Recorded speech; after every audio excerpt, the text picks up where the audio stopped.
This is Mitch, and welcome to the 1000houses.com podcast. I'm here with Joe McCall, and we're going to be talking about vacant land profits and all that stuff you've been walking by all this time. We're going to show you how to make some money off of it and add it to your tool belt so you can get a few more yeses and some less nos. So before we start, I'd like to thank livecom.com, LIVECOMM.com. They're a mass texting lead generation platform. I'm going to have some case studies over there at my YouTube channel, a Livecom channel, Livecom, LIVECOMM. Just go over to YouTube and search for Livecom, and I'll show you how I'm using this text platform to generate leads and to keep up with my CRM. So livecom.com. Thank you very much. All right, Joe, how you doing? We paid the bills. So Mitch, doing well. I'm glad to see you're still doing livecom.com. Oh yeah. Yeah. It's still going, working for you, huh? Yeah. You know, just like any software, it keeps improving. It takes time. And then you get suggestions from people and you add features and everything. And it just keeps getting more and more robust. I had some really, really good luck with it here lately on my Facebook posts. I like to make recordings. And people call for the free recording about whatever topic, and then you capture their cell phone number and it automatically notifies your salesperson, and now they have a lead, Nice. to contact that person. I did it one day on Facebook talking about, my new mentoring students that come on board, and I had their pictures. And then I said, if you're remotely interested in talking about coaching, then call this phone number for a free recorded message. And there I just told them that it was a no pressure gig, that I wasn't going to sell them anything there. I didn't even want to sell anything there. I just wanted to see if we were fit and if I thought I could help them. And then I would say that, and then they had time to think. But the cool thing was when they hang up the phone, I also told them, when you hang up the phone, you're going to be getting a link and you're going to be able to listen to one of my Tuesday night calls, about an hour and a half, and see the value and feel the flow and everything. And then you'll also be given an application if you want to have a consulting call with me, and you just fill it out. And in 11 days, I had 40 leads and 11 people filled out the application, and wow. I'm talking to people, and so far it's made, about $30,000 in sales. Good for you. Just from a technique. So just throwing it out there, because if you just say mass texting, everything's okay, so I can text a lot of people, but you need to understand the techniques to use them, and that's what we do over there, is we teach those techniques and get your brain going. And I like it a lot. Are you using livecom.com for deals as well? Yes, we can put it in, we can pre-schedule text to go out. You can even do mail merge. So here's a lesson in like text messaging technique or strategy. You could send out, like, if you upload a list of names in the Livecom spreadsheet where it has first name, last name, and then a variable like property address, then I can say I want to send out 100 contracts, just raw contracts, to 100 people that are top of my list that I wish I could buy their property. And I'll send out a contract, and then I'll give it just a few days to land. And then I'll send out a mass text to all of them, and it'll use their first name. They'll say, "Hey, Joe, are you interested at all in selling your property at 1234 Main Street?" In that variable column. And I can send out the whole list. I sent you a contract. You probably received it today. If you haven't received it today, you'll get it tomorrow. Nice. And so it's tied in with a physical event, so it doesn't sound like a mass email. I never, so that's just one technique. Yeah. So I love it. And I wanted to ask you questions too. I know, but this is your podcast, so you're asking me questions. Ask away, man. You're doing some vacant land yourself, and we're going to be talking about that. I'm curious to learn how you do it. Yeah, I'll tell you how I do it. Well, yeah, let's start with you, since you're the guest. But yeah, that's one reason I wanted to pick this topic, because I'm kind of into it too. I'm sure there's many different variables. I know you like to do across the country in different markets, right? And I know a lot of people doing that, making some good money. So how are you centering your land business? Where do we start on that topic? Well, I've done houses for a long, long time, and I got started in doing lease options, and I still love lease options, but it's a crazy hot market right now. And there's so much competition for houses. And I've had an interest in land because from my podcast, I've been interviewing people who've been doing land, and I really like how it can be automated, and you can have a computer do most of the work for you, right? And I like the fact that you don't have to talk to sellers until after they get your offer. So you're only talking to sellers that have seen your lowball offer and are willing to talk about it, right? So my teenage sons about 3 years ago were interested in real estate. And I was thinking, they were at the time like 13 and 16 years old. And I thought, they don't know if they have the maturity level yet to talk to a seller with a house, because there's so much that goes on to that. And also I didn't have the time to really train them, but I bought a few land investing courses, and I said, all right, I'll pay you boys to go through the courses. So they went through the courses and took notes, and we reviewed what they learned. And I said, all right, I went to a boot camp, and my good friend Jack Bosch did a great boot camp. And I went and I started talking to some of his students that were doing deals, and there was a lot of them there. And one guy in particular, his strategy was, because with land, a lot of people either send a blind offer or they send a neutral letter, right? And the blind offer says, hey, Jim Smith, I'll buy your 2.5 acre lot in Jefferson County for $2,500. Give me a call if you're interested. The neutral letter will say, hey, Jim Smith, if you want to sell your 2.5 acre lot in Jefferson County, please call this number and, let us know. So you're going to get more calls with the neutral letter, right? Well, so can I throw in something there? So that's a perfect, if you want to speak to a live person, call, if you want to speak to Mitch, call here. If you want to hear a recorded message, because a lot of people will call a recorded message because it's non-confrontational, but little do they know that you're capturing their phone number and they're going to get confronted probably anyways, right? But it's a good little secondary thing to add to what you're doing, because let's just say a guy goes out to a bowling alley Friday night and he's had a 6-pack of beer and he's coming home and he's half lit and he sits down at the kitchen table to smoke his last cigarette for the night. And there's all this mail on the table. He's not going to call you at 11:30 on the night, but he might call that recorded message where you can explain, you're a pro, or it really doesn't matter what you say, because the minute they start hearing the recording, you've captured their phone number. And in LiveCom, you can click on a button for that phone number that'll tell you someone from this, you'll get a text saying someone from this number is listening to your recording for, and whatever you name that phone number, raw land letter, yellow letter, then you'll know what they're calling and listening to. You give them a few minutes to get through it, and then you could call them immediately, or of course at 11:30 Friday night, you probably want to wait till the morning before you even see it or check it.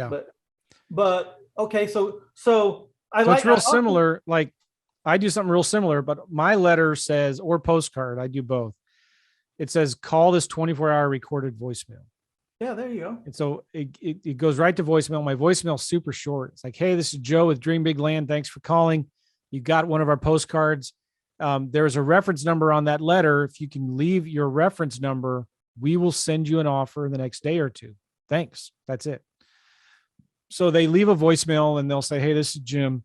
My reference number is, because like most of the vacant lots that we're selling, that we're marketing for, right? They don't have a street address. It's just as maybe a street, maybe it's not a street, even a street. But a lot of them don't have addresses. So we need an APN number or something. Well, sometimes the APN numbers are really long. So I just have every record I create a reference number. And let's say it's Jackson County. It'll be JACK-1750 or something like that, right? Okay, so you every can go letter back and research the property and hone in on your offer. So when I use FreedomSoft, which is similar to what you do in LiveCom. Yeah. When they leave a voicemail, it automatically adds them in to my campaign. And I know when they call that number, it belongs to that letter campaign, that county or whatever.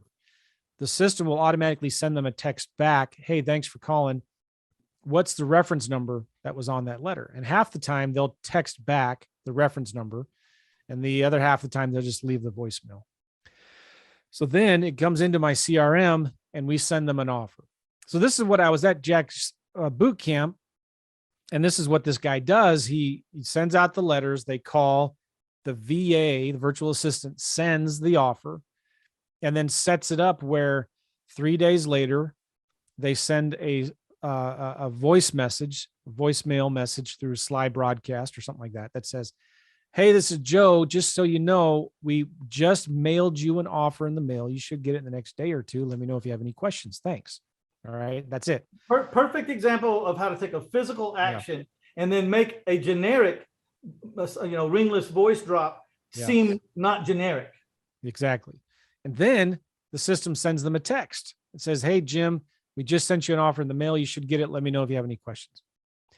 The other thing that we do is, so I'll create it's a cover letter with a contract. All right. And usually when we make an offer, it's like at 25 cents on the dollar. So if this 5-acre lot is normally selling for 10 grand, just for simple numbers. Are you getting that from like the tax records? Are you using the tax assessment? Or are you actually doing some comps? Or because land, I'm using a service called Priced, PRYCD. And these guys are amazing. I had them on my podcast, and they basically will get data from Data Tree. And so they're a reseller. They're a reseller of Priced of Data Tree data. But their software goes out all the time, every day, and scrapes Zillow, Realtor.com, landsofamerica.com, and all the different sites that have vacant land. They'll scrape that sold and active data and get an average price per acre per county. And it also gets even more granular. They'll look at it by city or by, what they call geolocation or whatever. Yeah. So when I pull a list for Jackson County, North Carolina, it'll give me all of the records that meet my criteria. And my criteria is something like 1 to 10 acres. They had to have owned it for over 10 years, and they don't live in that county. So that the county that the property is in is different than the county where the tax bill is sent. So they don't live in that county. So then Priced will tell me, okay, for this property, they're selling for 10K, you should offer 2,500. And that's all based on the parameters that I set up, but Priced does that kind of for me. Now, it's not 100% foolproof, but it'll get you 90% of the way there. That's why you need to have like a couple of days due diligence or whatever. You need some time in your contract. So if they say yes, you can actually go out there and adjust your price if you're out in the left field somewhere. Well, I give myself 3 months. My contract that I send to them gives me 3 months to close. Wow. And at that point, then I can look deeper into the property and see, you know what? There's no access. It's on the side of a mountain, or it's in an HOA that's really restrictive. Then I'll go back to them and say, listen, we did some due diligence. We did some research, and we either need to cancel this contract or renegotiate a lower price. That's typically what I'll try to do there. But the point is, though, the lead comes in and then we follow up with them. So we do a massive amount of follow-up. We send them a voicemail, we send them a text after we send them the offer. The way FreedomSoft does it, when I create the offer, it gives me a link, a URL for that actual contract.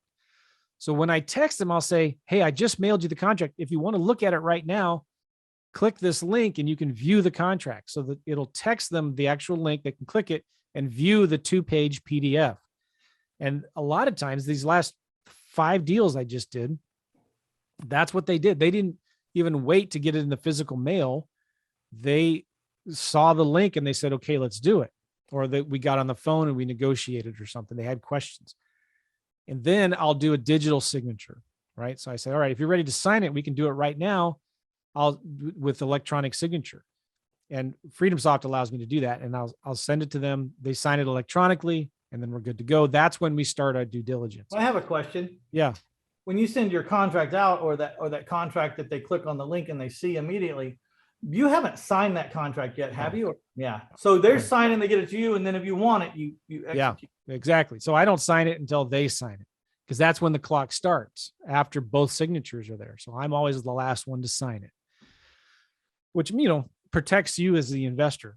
And so what we're doing now is we're trying to sell all of our land on owner financing, which I know you're the master of. And I'm looking forward to asking you some questions about that to see how you do that, because in the past, we've always flipped them for cash, which is nice, but I'd be sitting on some really nice monthly cash flow right now if I would have sold them on terms. And in our experience, when we're selling a vacant lot for cash only, for every, one call that we get from a cash buyer, we'll get 3 to 5 calls from somebody saying, hey, would you do owner financing?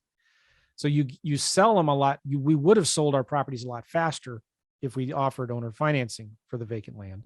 Okay, so don't forget that thought, but let me, you covered a lot of territory there. My mind's like racing. Yeah. One is I love what you did, like paying your kids to do this course. Like one of the times when we have an acquisition manager, someone who comes in who says, they'd like to work for us or mentor under us, or, and we're looking at them for long term. Like we're not doing this for in and out. Like if we think this person might be a player who'll be on our team for a long time, we'll open up a different avenue. We'll give them the courses for a strategy. You know what I mean? Tell them study, and it kind of test them out.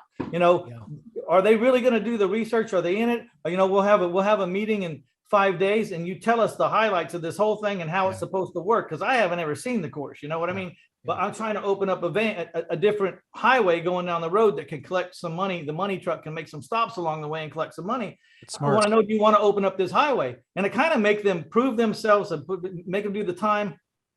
And if they really start to prove themselves, then you're opening up a venue for yourself, and you're of course going to have to pay the partner. We call them partner, but pay the acquisition manager or whatever you want to call them to do it. But it doesn't get in the way of my other guys who already have a system. They're not competing for the same leads, and we're not having to mess up the guys and have them talk to each other about it. Yeah. Just open up your own lane. If you want to come up with us, let's figure out a lane for you to open. We'll open up, we'll go that way, and if you can handle it, then we'll keep the lane open. If you can't, we'll shut it down and we'll wait for someone else to come by. Yeah. I like that. We've done that many times. It's a lot of them don't work out because you learn in the proving ground. They didn't study, you know what I mean? So move aside. I'm glad I didn't waste my time with you.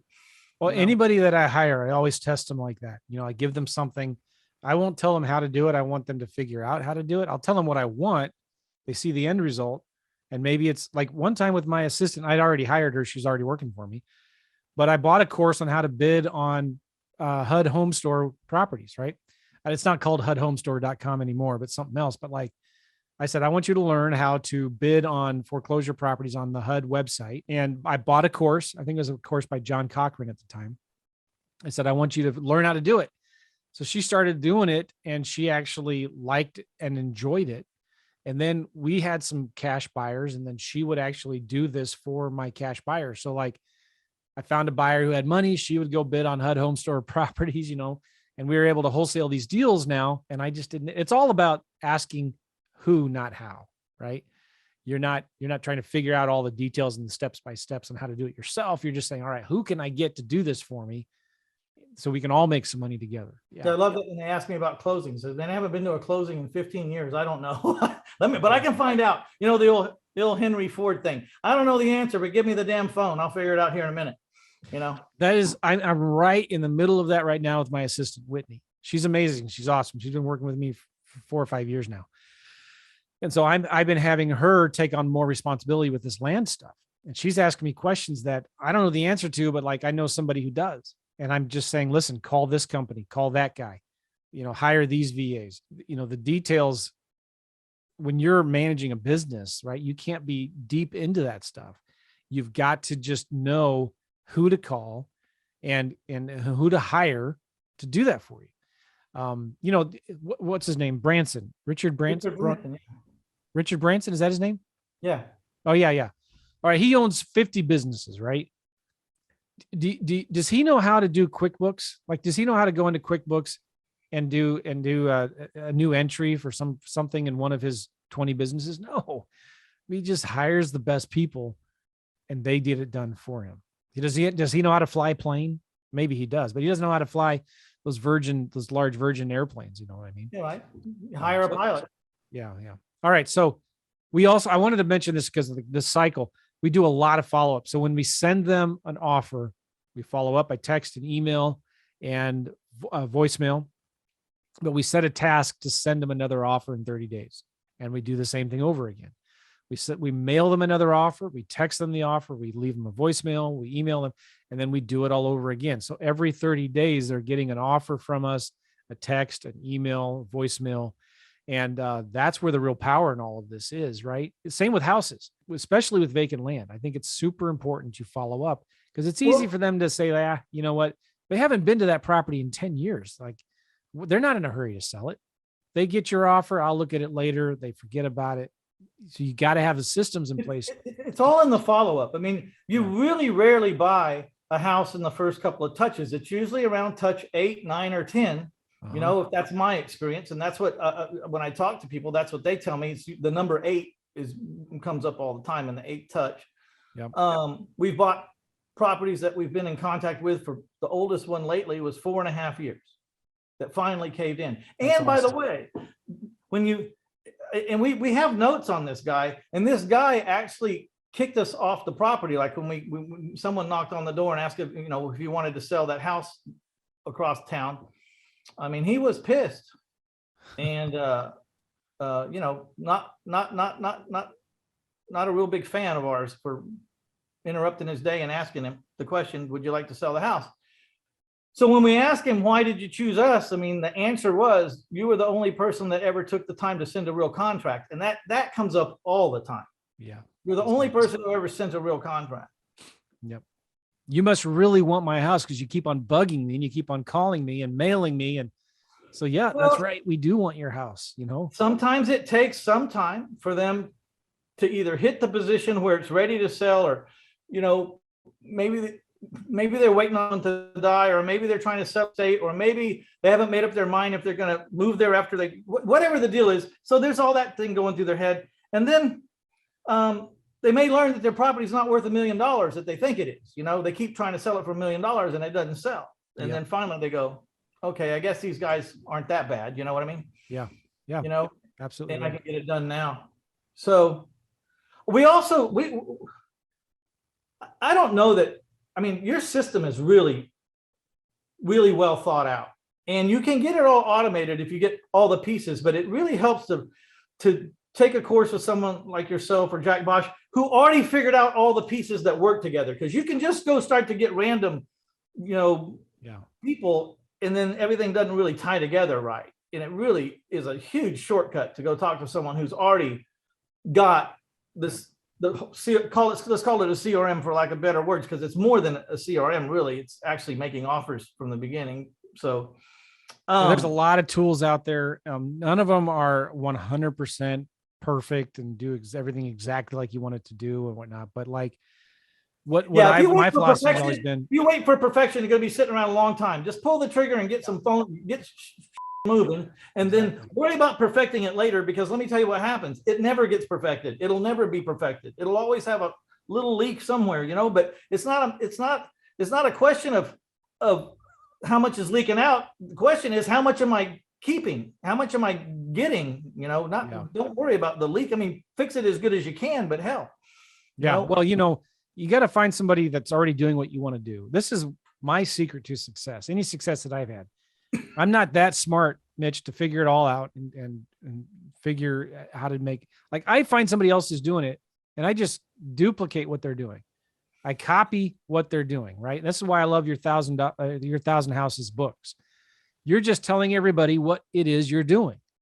And it's not that complicated. It's not rocket science. There are no secrets in this business. It's work, but once someone's figured it out, that's the hardest part, is figuring it out. Yeah. So just do what Mitch does. If you want to do land, find somebody who's doing land and just do what they do. Copy it. So rip it off. Like there's none of this is copyrighted. Or pay them to be the consultant and just save all the damn time and the mistakes. I mean, you're either going to pay the street or you're going to pay the consultant. There's no way around the education. Education is not free. You can think you're going to get it free on the internet, and you can get a certain amount free. But at the end of the day, when you really start drilling down on how to become good at it, you're going to pay the street, or you're going to pay the guy who already paid the street. You're going to pay it one way or the other. So exactly right. You're paying for a shortcut. Like if you're in LA and you want to get to New York, you could go buy a car, or, take your car and drive all the way across the country. You're going to get there, but guess what?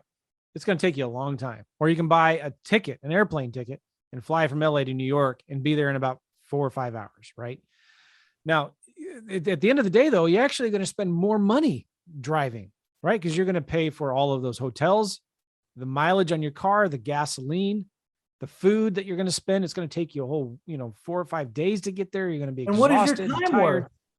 And what is your time worth? Yeah. Yeah. Yeah, exactly.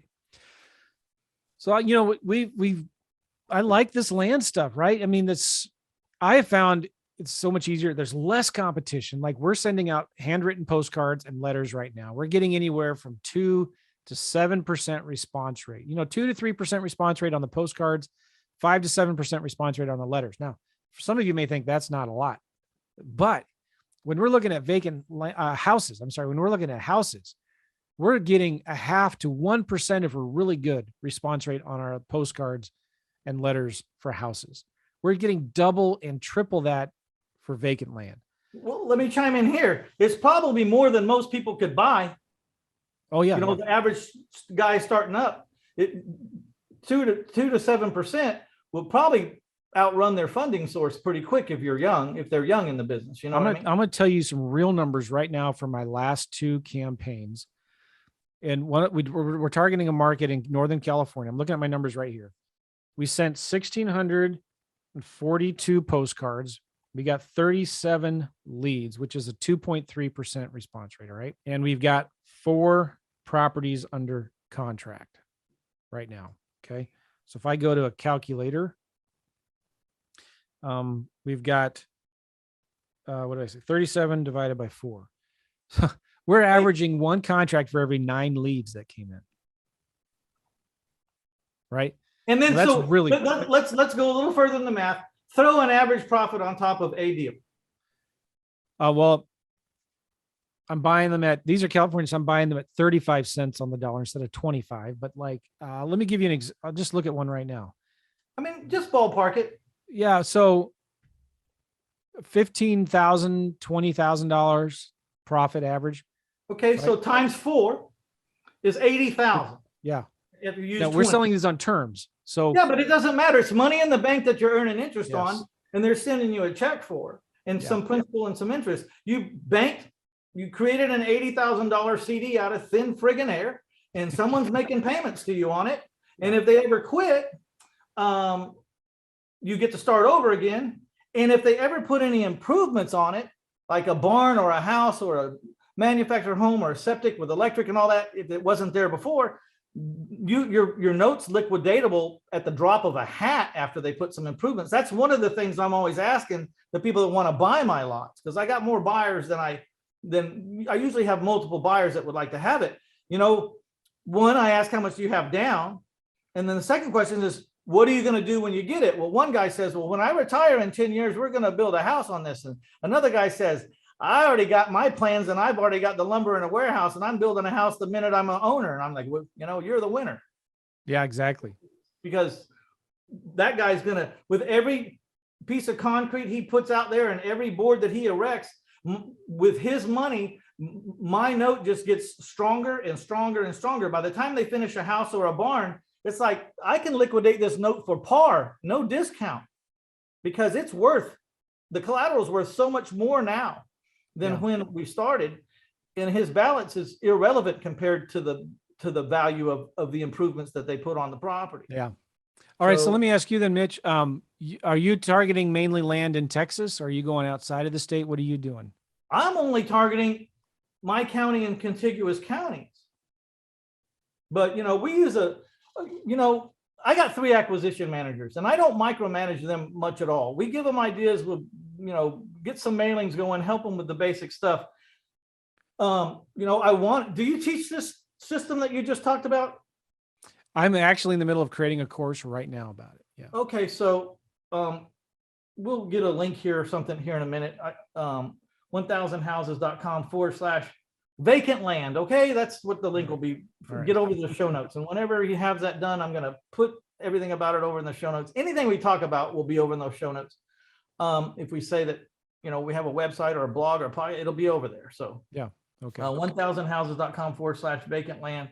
And so we use Land Glide, and my guys really like to just drive the countryside.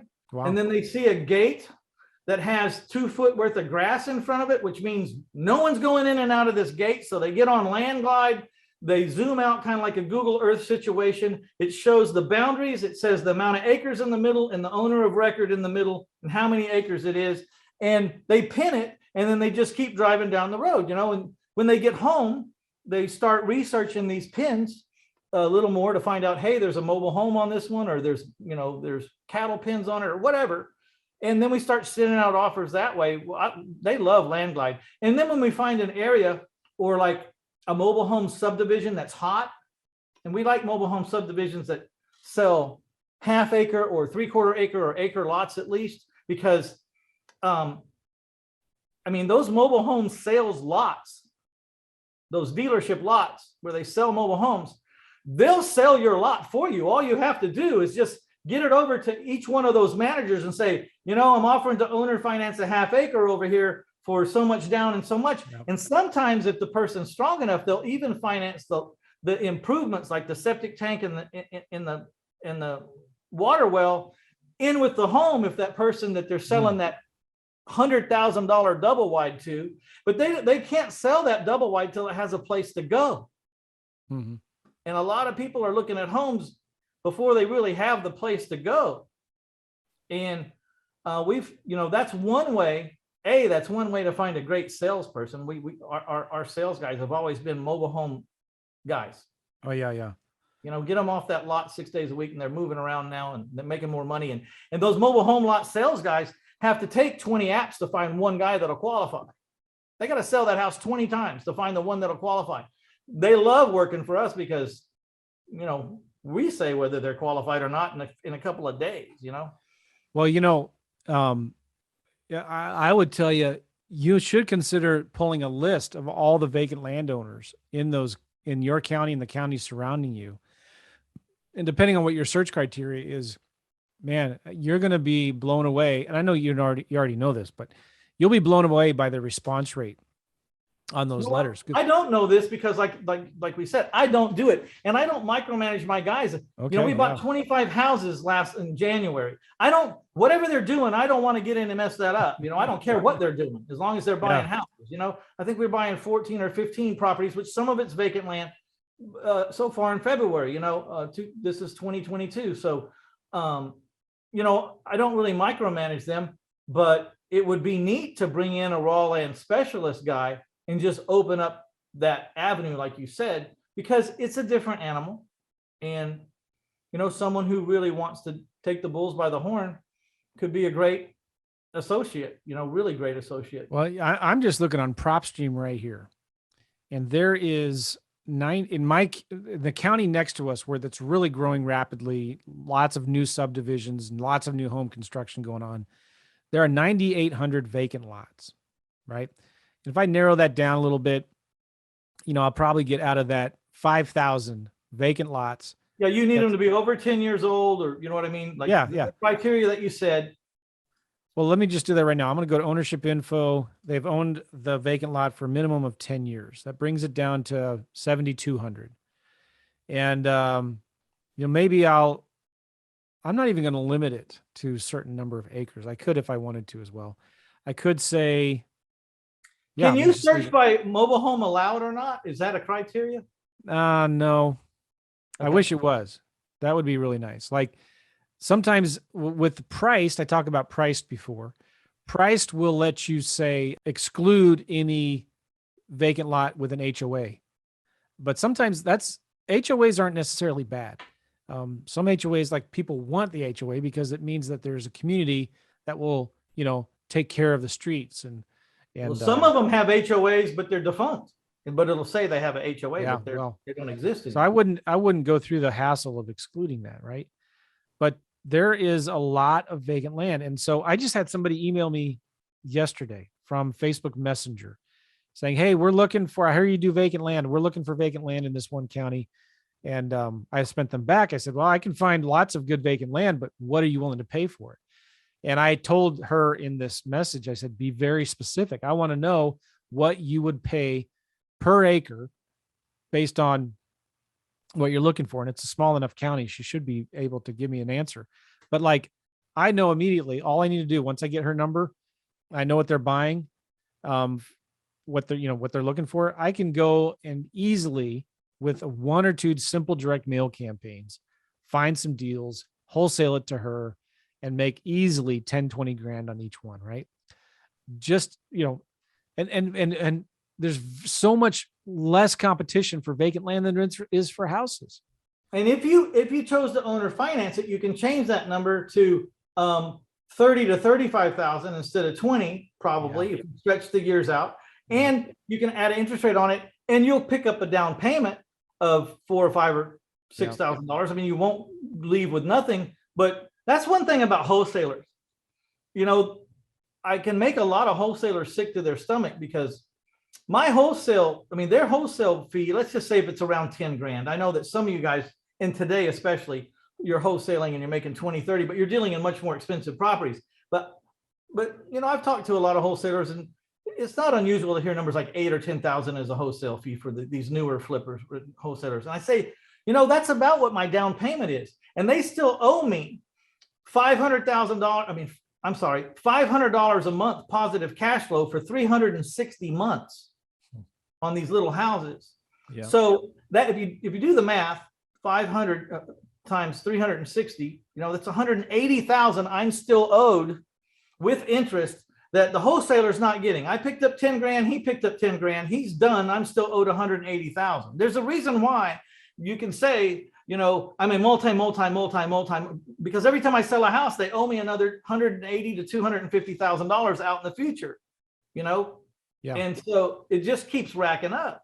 Yeah. A guy should be able to live off the down payments. I mean, if you're doing 1 or 2 houses a month and you're getting, 8 to 15,000 down a house, I mean, how many down payments do you need a month to live? So you shouldn't even have to touch your cash flow. You can roll that back into your business. So Mitch, let me ask you, when you're buying land from a motivated seller, are you paying cash for that? Do you ever owner finance from this seller?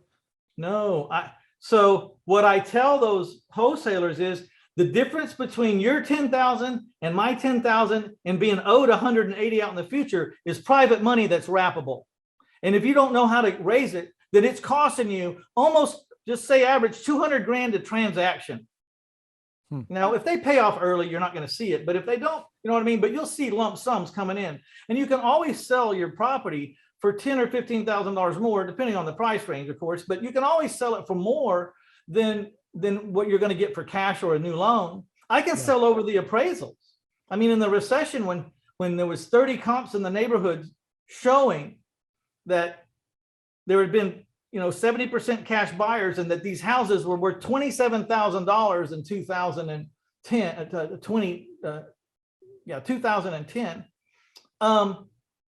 The rent said that I could sell or finance them for 59. I was selling 100% over the comps because I was offering financing to people that didn't have 27,000 that were renting right across the street for $1,000 a month.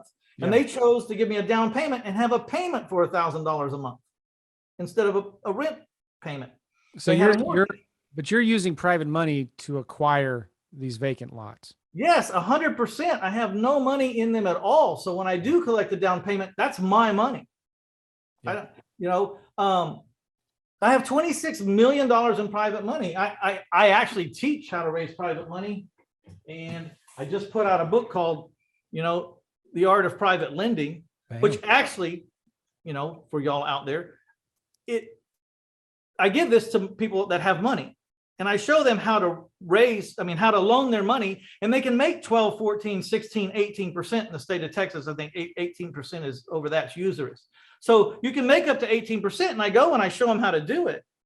But that becomes a job if you're going to make 16, 18 and loan it out yourself. And then about halfway in the book, it says, no, you can start that business and roll up your sleeves and go to work and get your money out at super high rates.